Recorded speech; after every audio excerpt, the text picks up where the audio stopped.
Hello students, good morning to all of you. Students, आज के lecture में हम डिस्कस करेंगे value of supply and introduction. Value of supply section 15 of CGST act 2017। So students, अब हम start कर रहे हैं एक basic introductory lecture value of supply के ऊपर। Okay, let's start. ठीक है बच्चे, वैल्यू ऑफ सप्लाई हमने का सेक्शन 15 बताता है इंडिया की टैक्सेबल टेरिटरी में जितने भी इवेंट्स होते हैं, चाहे वो सेल परचेज हो। जीएसटी में हमने सेल परचेज को डिनोट किया था सप्लाई वर्ड से। तो अब इंडियन टैक्सेबल टेरिटरी में जितने भी टैक्सेबल इवेंट्स होते हैं वो हमारे सप्लाई कहलाए जाएंगे। वो सप्लाई जो कि सप्लायर या रिसिपिएंट की तरफ से हुई है, उस पे कितने अमाउंट पे चार्ज लगेगा, कितने अमाउंट का हमने इनवॉइस बनाया है। तो अब उस वैल्यू को निकालना है, उस अमाउंट को निकालना है जो कि हमारी टैक्सेबल होगी। ये हम सेक्शन 15 के अंदर इसको डिटरमाइन करते हैं। फर्स्ट पॉइंट देखिए, फर्स्ट पॉइंट में मैंने लिखा है GST is payable on the value of taxable supply of goods and services. GST किस पे देंगे? उस वैल्यू पे जो कि या तो हमने गुड्स दिए या सर्विसेज दिए या हमने दोनों दिए। सेकंड, ये ऐसी वैल्यू है जिसके ऊपर हमने टैक्स कैलकुलेट करना है। Third, value of supply goods या सर्विसेज की या दोनों की shall be the transaction value, यानी कि जितने अमाउंट में हमने लेन देन किया है, transaction value that is price actually paid, या तो रिसिपिएंट ने जितने पैसे दिए हैं या जितने उसने देने हैं, payable for the said supply, यानी कि जितनी भी सप्लाई करी है, मैंने जी और एस शॉर्ट में लिखा है, सप्लाई ऑफ गुड्स और सर्विसेज। अब यहाँ पे सप्लायर और रिसिपिएंट आपको पता है दो पर्सन्स होते हैं, ये दोनों एक दूसरे से रिलेटेड नहीं होने चाहिए। अगर सप्लायर और रिसिपिएंट, बच्चे सबने यही पीडीएफ खोला हुआ है ना, नोट्स वाला? Yes ma'am. ओके, सप्लायर और रिसिपिएंट दोनों रिलेटेड नहीं होने चाहिए। अगर दोनों रिलेटेड हैं तो हम कहेंगे कि ये सप्लाई नहीं थी। अगर ये सप्लाई है भी तो ये जीएसटी रेंज में टैक्सेबल नहीं होगी। जीएसटी के अंदर वही सप्लाई आपके टैक्सेबल है जो कि नॉट रिलेटेड या अनरिलेटेड पर्सन्स के बीच में हुई हो। अब और दूसरी कंडीशन, दो कंडीशन की हम बात करेंगे। पहली, जहाँ पे मैंने वेयर लगाया है, ये दो कंडीशन है। पहली, सप्लायर और रिसिपिएंट ये दोनों रिलेटेड नहीं होने चाहिए। दूसरा, आपने सप्लाई के बदले में सिर्फ कंसीडरेशन दिया हो, सप्लाई के बदले में सिर्फ प्राइस ही दिया हो, बदले में प्रतिफल में आपने कुछ और ना दिया हो। I repeat, to conditions to determine value of taxable supply. First is supplier और रिसिपिएंट दोनों रिलेटेड नहीं होने चाहिए। दूसरा, सप्लाई के बदले में जो आप दे रहे हो वो सिर्फ और सिर्फ प्राइस होना चाहिए। कोई दूसरी चीज़ अगर आप दे रहे हो तो वो आपकी नॉर्मल रूल्स के अकॉर्डिंग टैक्सेबल नहीं होगी। अब बात आती है दो चीज़ों की। पहली, सिर्फ वैल्यू ऑफ सप्लाई, दूसरी वैल्यू ऑफ टैक्सेबल सप्लाई। ये दोनों अलग हैं, value of supply and value of taxable supply. अगर मैं आपसे कहती हूँ कि ए ने बी को गुड्स दिए, गुड्स सप्लाई किए, तो ए सप्लायर, बी आपका रिसिपिएंट, उसने गुड्स दिए या सप्लाई की सपोज 10,000 रुपीज़ की, तो value of supply is 10,000 only. लेकिन अगर वो कहता है कि इसके ऊपर 5% हमने टैक्स लगाना है, आपको नहीं पता कौन सा है, तो आप विद इन स्टेट मान लो, आप CGST SGST लगाओगे तो आपको क्या लगाना है, 2.5 CGST और 2.5 SGST आपने लगा दिया। अब लगाने के बाद अब आप वैल्यू ऑफ टैक्सेबल सप्लाई क्या कहोगे, 10,000 तो वो प्लस टैक्स वाला अमाउंट, तो वैल्यू ऑफ टैक्सेबल सप्लाई वो टोटल। आगे हम बात करते हैं। अभी जो हम रूल्स पढ़ रहे हैं ये है ट्रांजैक्शन वैल्यू के बेस पे, जिस पे आप कह सकते हो कि आपने जो कंसिडरेशन दिया है, जो प्राइस आपने दिया है, उसके बेसिस पे जब हम वैल्यू ऑफ सप्लाई निकाल रहे हैं, मैंने देखो साइड में लिखा भी है on the basis of transaction value, यानी कि जब सप्लायर और रिसिपिएंट उस ट्रांजैक्शन को कर रहे हैं तो उसमें हम प्राइस दे रहे हैं। जब हम प्राइस दे रहे हैं, कीमत दे रहे हैं, तो सिर्फ कीमत के बेसिस पे जब हम निकाल रहे हैं, पहला ये वो रूल आता है। दूसरे रूल्स जो हम बाद में करेंगे वो कुछ स्पेशल रूल्स हैं जो CGST एक्ट के अकॉर्डिंग बनाए गए हैं, जब हमें यही नहीं पता होता कि सप्लायर और रिसिपिएंट ने जो ट्रांजैक्शन की है उसकी वैल्यू क्या है, जितनी सप्लाई की गई है उसका अमाउंट कितना था, वो हम रूल्स के अकॉर्डिंग निकालेंगे। अब इसके डायग्राम में देखिए, value of supply will be transaction value, यानी कि जितने में, जैसे मैंने अभी 10,000 का प्लस कुछ एलिमेंट्स, जैसे टैक्स हो गया, जैसे कोई फीस हो गई, जैसे कोई पेनल्टी, कोई इंटरेस्ट, वो एलिमेंट्स की हम बात करेंगे। क्या होगा, प्राइस, जब हमने सिर्फ प्राइस की बात की है, प्लस सप्लाई वो दो अनरिलेटेड पर्सन के बीच में होनी चाहिए, जो हमने ऊपर दो कंडीशंस अभी की हैं। ये कौन से रूल चलेंगे, सेक्शन 15 का सबसेक्शन 1, सबसेक्शन 2 और सबसेक्शन 3। जब हम वैल्यू ऑफ सप्लाई निकालते हैं तो ये CGST एक्ट के सेक्शन 15 में डिफाइन किया गया है। सेक्शन 15 के ये 3 सेक्शन कहते हैं कि जब दो असंबंधित व्यक्तियों के बीच में, यानी कि अनरिलेटेड पर्सन्स के बीच में सप्लाई हो रही है और ऐसी सप्लाई में आप बदले में सिर्फ प्राइस दे रहे हो, तो वो जो वैल्यू निकल के आएगी वो आपकी टैक्सेबल सप्लाई की वैल्यू होगी। अब रिलेटेड और अनरिलेटेड पर्सन का डिफरेंस आपको पता चलेगा। जैसे किसी कंपनी के कोई डायरेक्टर्स हैं, ऑफिसर हैं, वो सब एक ही कंपनी के हैं। लीगली रिकॉग्नाइज्ड पार्टनर हैं किसी कंपनी के, एम्प्लॉयर एम्प्लॉय हैं, एजेंट और प्रिंसिपल है। कोई पर्सन हो सकता है जिसके पास किसी कंपनी के 25% या उससे ज़्यादा वोटिंग राइट्स हैं, डायरेक्टली या इनडायरेक्टली कोई किसी के बिजनेस को चला रहा है। अगर वो लोग किसी थर्ड पर्सन को कंट्रोल कर रहे हैं या कोई थर्ड पर्सन उन्हें कंट्रोल कर रहा है, सेम फैमिली के मेंबर्स हैं, तो ये सारे रिलेटेड पर्सन हैं। अगर इन पर्सन्स के बीच में कोई ट्रांजैक्शन होती है तो उस वाली ट्रांजैक्शन की वैल्यू को आप GST के अंदर टैक्सेबल सप्लाई की वैल्यू नहीं मान सकते। अगर इनके सिवा किन्हीं और व्यक्तियों के बीच में है, यानी कि वह व्यक्ति एक दूसरे से संबंधित नहीं है, तो उनकी वैल्यू को हम GST रेंज में टैक्सेबल मानेंगे। अब बात आती है ट्रांजैक्शन वैल्यू में आपको इंक्लूड क्या करना है और एक्सक्लूड क्या करना है, यानी कि वो एलिमेंट्स आएंगे। हमने अभी कहा था प्राइस प्लस कुछ एलिमेंट्स। प्राइस आपको पता है कि आपने गुड्स ली, उस गुड्स का प्राइस क्या है। अब बात करेंगे किन चीज़ों को इंक्लूड करना है और किन को आपको एक्सक्लूड करना है। इंक्लूड क्या क्या करना है, कोई भी टैक्सेस, कोई भी फीस, कोई चार्जेस। अब देखो, अब तक आप बात करते हो GST एक्ट की, भाई GST में जो कुछ दिया गया वो तो हमने लेना ही लेना है। साथ में सेकंड लाइन में देखो मैंने लिखा है अदर देन GST। अगर कोई भी ऐसी टैक्स, कोई भी ऐसी फीस, कोई भी ऐसी वसूली जो कि GST एक्ट के सिवा किसी अन्य लॉ में, अन्य कानून में दी गई है, तो उसको भी आप ऐड कर दो। क्योंकि अगर सप्लायर ने रिसिपिएंट को सप्लाई देने के लिए अलग से कुछ चार्ज किया है जो GST रेंज में नहीं आता, तो भी हमने उसको वैल्यू ऑफ सप्लाई में ऐड करना है। दूसरा, कोई भी अमाउंट जो सप्लाई देने के लिए सप्लायर ने करना था लेकिन रिसिपिएंट ने दे दिया। जैसे मान लो आप कोई गुड्स ऑर्डर कर रहे हो, गुड्स ऑर्डर करने के लिए आपने सप्लायर को बोल दिया, जैसे ही आपके पास ऑर्डर आया तो मान लो कोई रिक्शा वाला या कोई ऑटो वाला, कोई टेम्पो वाला आपके पास जो डिलीवरी लेके आ रहा है, तो वो कह रहा है कि आप मुझे पैसे दो, उसने बोला था आपसे लेने के लिए। लेकिन क्या वो आपको देने थे? नहीं, सप्लायर ने आपको बोला था कि फ्री डिलीवरी है। अगर कोई पैसे आप दे रहे हो यानी रिसिपिएंट दे रहा है जो कि सप्लायर को देने चाहिए थे, तो वो भी सप्लायर के पार्ट पे वैल्यू ऑफ सप्लाई में ऐड होंगे। तीसरा, अगर कोई कमीशन, कोई पैकिंग चार्जेस आप दे रहे हो तो उनको भी हमने ऐड करना है। जैसे अगर रिसिपिएंट कहता है कि मुझे ये सप्लाई चाहिए लेकिन ऐसी पैकिंग के साथ चाहिए, आप तो नॉर्मल पैकिंग करते हो, मुझे इस स्पेशल पैकिंग के साथ चाहिए, तो वो भी आपका वैल्यू ऑफ सप्लाई में ऐड हो जाएगा। फोर्थ है, अगर सप्लायर ने सप्लाई करने के लिए, आई रिपीट, सप्लायर ने सप्लाई करने के लिए कोई भी और, फॉर एनीथिंग डन, कुछ भी अगर और खर्चा किया है, तो वो भी सब आपको इंक्लूड करना है। ऐसा खर्चा जो कि या तो सप्लाई के टाइम पे या सप्लाई से पहले दिया गया है, तो ये सब आपको वैल्यू में इंक्लूड करना है।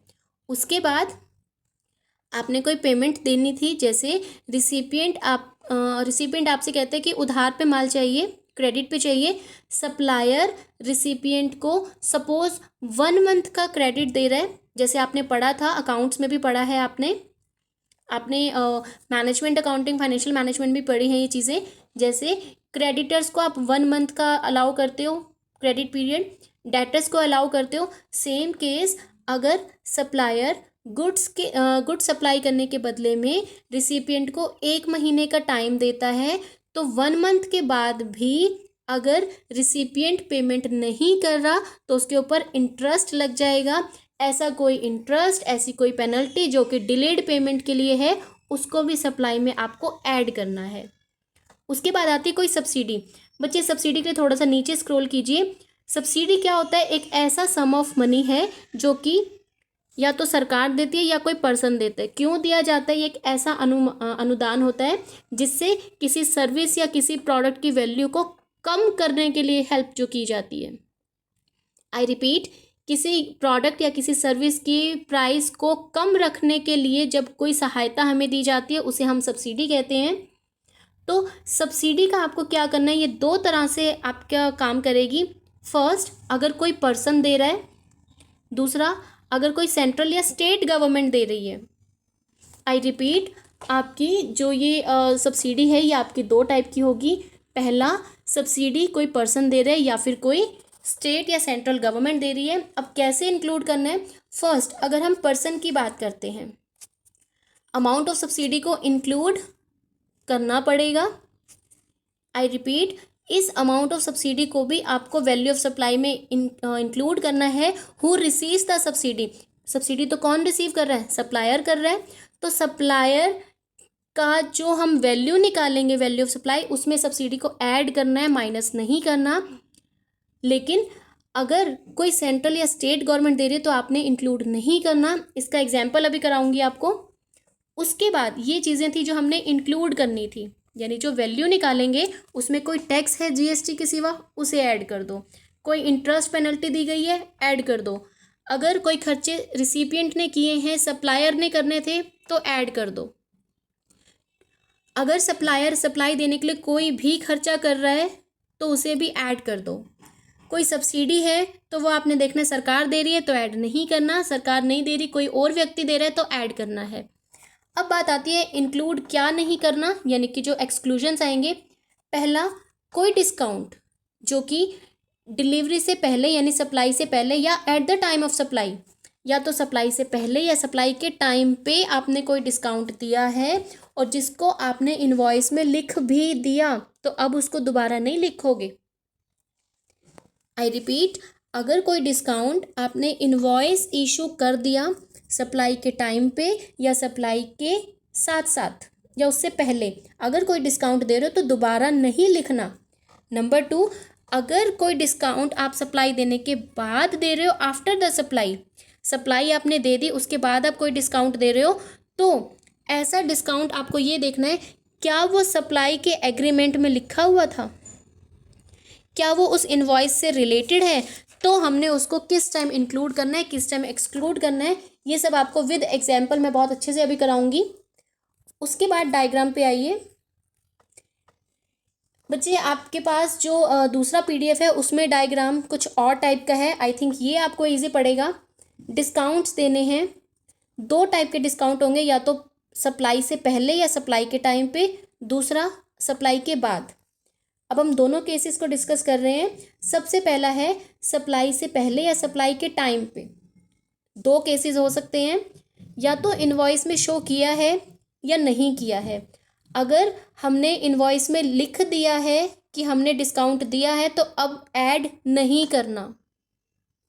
आई रिपीट, अगर मैंने सप्लाई के टाइम पे या सप्लाई से पहले कोई डिस्काउंट दिया है, वो मैंने इनवॉइस में लिख दिया है, तो अब मैं दोबारा उसको ऐड नहीं करूँगी। अगर इनवॉइस में नहीं लिखा तो अब हम ऐड कर देंगे। बच्चे यहाँ तक क्लियर है गर्ल्स? Yes ma'am. ठीक है। अब बात आती है इनवॉइस में लिख दिया या नहीं लिख दिया। लिख दिया तो हम डिस्काउंट को इंक्लूड नहीं करेंगे, इनवॉइस में नहीं लिखा तो अब लिख के ऐड कर देंगे डिस्काउंट भी। अब नेक्स्ट हमारे पास आता है आफ्टर द सप्लाई। इस डायग्राम को यहाँ छोड़ दो, सेकंड पार्ट में आओ। डिस्काउंट्स गिवन के बाद है आफ्टर द सप्लाई, यानी कि मैंने माल तो भेज दिया, उसके बाद मैं डिस्काउंट दे रही हूँ। कैसे होगा? In terms of agreement that existed at the time of supply, यानी कि जब मैं सप्लाई की बात कर रही थी उस टाइम पे जो एग्रीमेंट बना उसमें जैसे भी लिखा हुआ है भाई अब डिस्काउंट को वैसे ट्रीट करो। आगे लिखा हुआ है ये इनवॉइस से रिलेटेड होना चाहिए, आपकी एग्रीमेंट से रिलेटेड होना चाहिए। आगे देखना है कि अगर आपने पहले डिस्काउंट नहीं दिया, ठीक है, पहले डिस्काउंट नहीं दिया, पहले आपने इनवॉइस में भी नहीं लिखा, सप्लाई के बाद दिया, अब आपने देखना है कि प्रोपोर्शनेट आईटीसी, आईटीसी मतलब input tax credit reversed bye recipient. अगर आपने पहले डिस्काउंट नहीं दिया बाद में दे रहे हो तो पेमेंट करते टाइम अगर उस टैक्स के लिए आईटीसी रिसिपिएंट ले रहा है या नहीं ले रहा, अब ये यस या नो की कंडीशंस देखो, वापस ऊपर आ जाइए। अगर रिसिपिएंट आईटीसी ले रहा है यस, तो आप वैल्यू ऑफ सप्लाई में अब ऐड नहीं करोगे। आई रिपीट, रिसिपिएंट आईटीसी अगर ले रहा है तो देखो ये डायग्राम ऊपर जा रहा है वापस, इसका मतलब मैंने इनवॉइस में शो कर दिया होगा, तो अब सप्लायर उसको ऐड नहीं करेगा। ये सबको जो हम पढ़ रहे हैं सप्लायर के पार्ट पे पढ़ रहे हैं। अगर आईटीसी रिसिपिएंट क्लेम नहीं कर रहा तो हम अब उसको ऐड करके दिखा देंगे। आई रिपीट, इसका मतलब अगर रिसिपिएंट ने क्लेम नहीं किया तो मतलब वो इनवॉइस में भी शो नहीं है, इनवॉइस में शो नहीं है तो अब दिखा देंगे। अगर आईटीसी रिसिपिएंट क्लेम कर रहा है तो इसका मतलब वो इनवॉइस में लिख दिया गया होगा, अगर एक बार लिख दिया तो दोबारा इंक्लूड नहीं करना। बच्चे ये डायग्राम जब आप एग्जाम्पल करेंगे तब आपको क्लियर हो जाएगा। अब हम बात करते हैं एग्जाम्पल्स की। देखो, श्याम एंड सन्स ने एक सप्लाई देने की बात की, रेफ्रिजरेटर देना है राम को उसके घर पे, ठीक है। हमें नहीं पता कौन सी ट्रांजैक्शन है, हमें नहीं पता कौन सा टैक्स लगाना है, विद इन स्टेट और इंटर स्टेट। इनवॉइस श्याम ने बनाया 80,000 रुपीज़ का। अब राम ने उसको सारा अमाउंट उसकी शॉप पे दे दिया, यानी कि रिसिपिएंट ने सप्लायर को उसकी जगह पे ही सारा का सारा अमाउंट पे कर दिया। राम ने उस रेफ्रिजरेटर डिलीवर करने वाले को 2,000 रुपये दे दिए, जो कि कोई टेम्पो वाला था। क्या ये 2,000 राम को देने चाहिए थे? नहीं, क्योंकि श्याम ने जब उसको दिया तो कहा था as per terms of supply free delivery होगी। अब भाई ये रेफ्रिजरेटर राम के घर पे फ्री जाना चाहिए था, लेकिन जब राम के घर पे डिलीवरी पहुंची तो उसको बदले में 2,000 रुपये पे करने पड़े। ये देने किसको थे? अभी हमने पढ़ा था सप्लायर ने सप्लाई देने के लिए जो भी खर्चा करना है सब आपको ऐड करना पड़ेगा। आगे मैंने लिखा है 2,000 जो राम ने दिए इसलिए इनको इंक्लूड करेंगे, तो वैल्यू ऑफ टैक्सेबल सप्लाई कितनी होगी? 80,000 का वो रेफ्रिजरेटर प्लस 2,000 जो दिए टैक्स लगाने के लिए हम 82,000 को वैल्यू मानेंगे। बच्चे क्लियर है? Yes ma'am. दूसरा एग्जाम्पल देखो, 5,000 रुपये की कोई सप्लाई की है, मैंने उसकी पेमेंट के लिए रिसिपिएंट को 1 महीने का टाइम दिया। 1 महीने तक अगर वो पेमेंट नहीं करता तो उसके बाद 12% पर एनम के रेट से चार्ज लग जाएगा, यानी कि 1% पर मंथ। यही मतलब हुआ इसका, ठीक है बच्चे। 12% पर एनम यानी कि 12/12 करेंगे तो 1% पर मंथ। मैंने क्रेडिट पीरियड कितना दिया? 1 महीने का। अब पेमेंट रिसीव हुई 3 महीने बाद। कौन से 3 महीने? Of the date of supply. अब भाई 3 महीने बाद पेमेंट रिसीव हुई है, इसका मतलब 1 महीना तो मैंने अलाउड किया था ना सप्लाई के बाद, तो कितने महीने बाद पेमेंट आई? 2 महीने बाद। 5,000 का 12% दैट इज 600। 600 तो भाई पूरे साल का है, उसको हमने निकाला कितना? 2 मंथ्स का निकालना है, क्योंकि 3 महीने बाद अगर पेमेंट आई है, 1 महीने का तो क्रेडिट हमने अलाउ किया था, उसके भी 2 महीने बाद आ रहा है, तो 2 महीने का ब्याज मैंने निकाला 100। अभी हमने पढ़ा कोई इंटरेस्ट है कोई पेनल्टी है तो वो भी वैल्यू ऑफ सप्लाई में ऐड होगी। कितना ऐड हो जाएगा? 5,000 की सप्लाई थी और 100 रुपये ब्याज के, कितने हो गए? 5,100 रुपये। ठीक है बच्चे, क्लियर? गर्ल्स, तीसरा एग्जाम्पल देखो, सब्सिडी वाला एग्जाम्पल है ये। सेलिंग प्राइस है एक बुक का 100 रुपये, ठीक है। कंपनी अपने सोशल रिस्पॉन्सिबिलिटी फंड्स को यूज़ कर रही है, आपने शायद पढ़ा होगा सोशल रिस्पॉन्सिबिलिटी। कंपनी अपने CSR फंड्स को यूज़ कर रही है, वो कह रही है कि अगर कोई सेलर गवर्नमेंट कॉलेज के स्टूडेंट्स को वो बुक देता है तो कंपनी उसे 40 रुपये पर बुक सब्सिडी देगी। आई रिपीट, बुक की वैल्यू 100 रुपये है। कोई कंपनी कहती है कि कोई सेलर अगर गवर्नमेंट कॉलेज के बच्चों को वो बुक दे रहा है तो 40 रुपीज़ सब्सिडी हम आपको दे रहे हैं। तो यानी कि बच्चे को कितने पे करने हैं? 100 में से 40 की तो सब्सिडी है, स्टूडेंट्स हैव टू पे ओनली 60 रुपीज़। अब वैल्यू ऑफ टैक्सेबल सप्लाई यहाँ पे क्या होगी? पूरे 100 रुपये। हमने सब्सिडी का केस पढ़ा था, या तो अगर गवर्नमेंट दे तो हमने इंक्लूड नहीं करना वैल्यू ऑफ सप्लाई में, अगर कोई पर्सन देगा तो हमें वैल्यू ऑफ सप्लाई में वो ऐड करनी है। अब सब्सिडी दी, ठीक है, दी तो ये तो कोई पर्सन, कोई कंपनी दे रही है, सरकार तो नहीं दे रही बच्चे, ये सब्सिडी गवर्नमेंट तो नहीं दे रही ना। Subsidy is not given by government. अगर गवर्नमेंट देती तो वैल्यू ऑफ टैक्सेबल सप्लाई कितनी होती? 60। ये कोई कंपनी दे रही है इसलिए वैल्यू ऑफ टैक्सेबल सप्लाई पूरा 100। क्लियर है बच्चे सब्सिडी का पॉइंट? Yes ma'am. नेक्स्ट देखो, नेक्स्ट आता है आपका डिस्काउंट वाला। आपने जैसे शॉपिंग के टाइम पे देखा होगा, अगर आप 2 लाख तक की शॉपिंग करते हो तो आपको कोई डिस्काउंट नहीं है। 2 लाख से ऊपर अगर आप कोई शॉपिंग कर रहे हो तो आपको, हाँ जी। नेक्स्ट है बच्चे, अगर आप 2 लाख तक की शॉपिंग करते हो तो कोई डिस्काउंट नहीं है। 2 लाख से ज़्यादा की शॉपिंग करते हो 10% डिस्काउंट है। 5 लाख से ज़्यादा करते हो तो 20% डिस्काउंट है। 15 लाख से ज़्यादा की शॉपिंग करते हो तो 30% डिस्काउंट है। अब पहली बात, आप यहाँ तक रुक जाओ, ये देखो कि क्या कहा जा रहा है, यानी कि जैसे ही आप शॉपिंग करेंगे, यानी कि at the time of supply है ये, जैसे आप शॉपिंग करते हो आपको पहले से अनाउंस किया हुआ है, ये आपका at the time of supply है। हमने अभी कंडीशन पढ़ी थी, अगर पहले at the time of supply है, इनवॉइस में लिखा गया है, तो अब हम ऐड नहीं करेंगे। ये जो डिस्काउंट है, such discounts are shown on invoice itself, यानी कि जैसे ही आप वहाँ एंट्री करते हो शॉपिंग मॉल में या किसी शॉप पे, बाहर आपको पहले लिखा हुआ दिख जाता है, इतने की शॉपिंग करोगे तो कोई डिस्काउंट नहीं है, इससे ज़्यादा करोगे तो इतना डिस्काउंट मिलेगा। इट मीन्स शॉपिंग करते टाइम आपको डिस्काउंट मिल रहा है, बाद में तो नहीं मिल रहा। इसलिए ये वाले जो डिस्काउंट है इनको हम इंक्लूड नहीं करेंगे। क्लियर है बच्चे यहाँ तक? गर्ल्स, ठीक है बच्चे, ये अब हमारा हो गया सेक्शन 15, CGST एक्ट का सेक्शन 15, जिसने हमें वैल्यू ऑफ सप्लाई के बारे में बताया। 2 तरह से हम क्लासीफाई करेंगे, जब हम ट्रांजैक्शनल वैल्यू को उसके बेसिस पे हम वैल्यू निकाल रहे हैं। दूसरा, हमें ट्रांजैक्शन वैल्यू ही नहीं पता, हमें यही नहीं पता रिसिपिएंट और सप्लायर ने जो कॉन्ट्रैक्ट किया है, जो एग्रीमेंट बनाया है सप्लाई का, कितने अमाउंट के लिए बनाया है। फिर हम कहेंगे जो वैल्यू है वो प्राइस और कुछ और चीज़ों से मिलके बनी है, वो पर्सन रिलेटेड नहीं होने चाहिए। कुछ भी एक्स्ट्रा कोई खर्चा किया जा रहा है तो उसको हमने ऐड करना है। कोई डिस्काउंट है तो हमने देखना है कब उनको ऐड करना है या नहीं करना है। डिस्काउंट का एक डायग्राम हमने किया है। सप्लाई करने के बाद अगर कोई डिस्काउंट दे रहे हो तो हमने उसको चेक करना है क्या वो सप्लाई की कंडीशंस के अकॉर्डिंग है या नहीं है। अगर है तो वह हमारे बिल से रिलेटेड होना चाहिए। बिल से रिलेटेड है तो क्या रिसिपिएंट उसके ऊपर ITC ले रहा है? अगर रिसिपिएंट ITC ले रहा है तो अब मैंने ऐड नहीं करना। अगर रिसिपिएंट ITC नहीं ले रहा तो अब मुझे वैल्यू में ऐड करना है। उसके बाद हमने कुछ बेसिक एग्जाम्पल्स किए। आई होप बच्चे यहाँ तक आपको क्लियर हो गया होगा। क्लियर? ओके बच्चे।